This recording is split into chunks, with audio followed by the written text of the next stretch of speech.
Carla Harrington had meticulously planned every aspect of her day. She had picked out her sharpest business suit and gone for a sleek haircut. Today was the day she was interviewing for the role of Senior Marketing Director at Westfield Enterprises, a position that could change her career for good.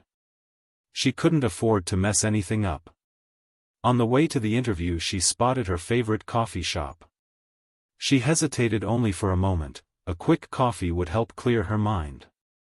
The coffee shop was packed, a chaotic swirl of people chatting, baristas shouting orders, and the rich aroma of freshly brewed coffee filling the air. She couldn't afford to be late, but she needed that caffeine fix. She impatiently squeezed her way to the counter, her heels clicking on the tiled floor. The friendly-looking barista greeted her. "Hi there. What can I get you?" "Make it quick," Carla snapped, glancing at her watch. "I've got a job interview in 15 minutes. She spoke with a sharpness that caught even her own ear. "Sure thing. What would you like?" He didn't seem to sense the urgency that she felt, which only irritated her more. "An espresso.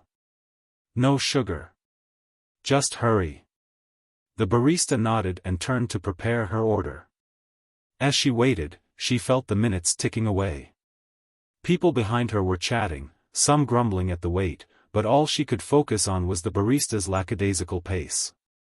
"Is it always this slow?" she barked, crossing her arms. "I don't have all day." "I'm really sorry for the wait," he replied, trying his best to maintain his composure. "We're just busy today, but I'm getting your coffee as fast as I can." "Clearly, you don't take your job seriously." Her tone dripped with disdain, and the barista faltered, trying to balance the steaming cups in his hands. Finally, the coffee was ready. She snatched it from the counter without even a thank you and immediately felt a wave of anger wash over her again. "You could have been quicker," she sneered. At that moment, a middle-aged businessman standing behind her intervened. "Excuse me, miss. There's no need for such rudeness. He's doing his best in a busy environment."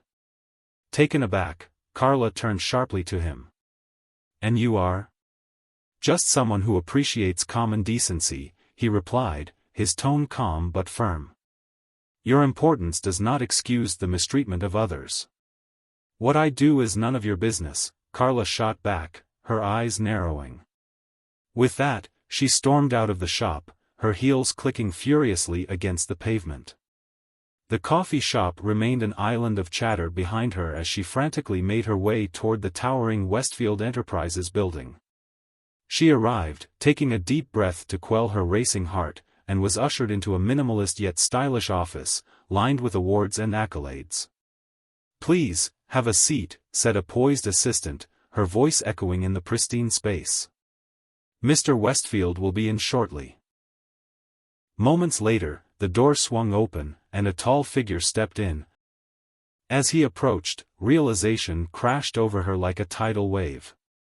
"Hello, Miss Harrington," he said, extending his hand with a genial smile. "I'm Robert Westfield." Her breath caught in her throat as she stood frozen. It was the man from the coffee shop. The owner of the company she was interviewing for. The one she had so rudely belittled. She stumbled, searching for the right words. He chuckled, softening the tension. "It's all right. We all have our bad days. I just wish you'd been a bit nicer to my barista friend George." "I'm so sorry," she blurted out, mortified. "I was stressed and in a hurry, that's no excuse." "Indeed," he nodded, lowering himself into the seat across from her. "But I believe how we treat others speaks volumes about who we are. Let's see if today we can talk about your qualifications instead." As the interview progressed, Carla felt the weight of her earlier behavior anchor heavily on her chest. She answered his questions with utmost sincerity, aware that the respect she had failed to show just an hour ago was a key component of leadership. By the end of their conversation, Robert's demeanor shifted from stern judgment to thoughtful consideration. "Thank you for your honesty, Carla. I can see your potential. I value candor, even if it comes with an admission of fault. I'll be in touch about the job. As they shook hands, she couldn't shake the feeling that this moment would forever define her career. Walking out of that interview room, she vowed to carry more than just her ambition into her future endeavors. Perhaps success wasn't just about landing the job, but also about understanding the people along the way. In that cafe, amidst the rush and the grind, she learned that humility was just as essential as a caffeine fix.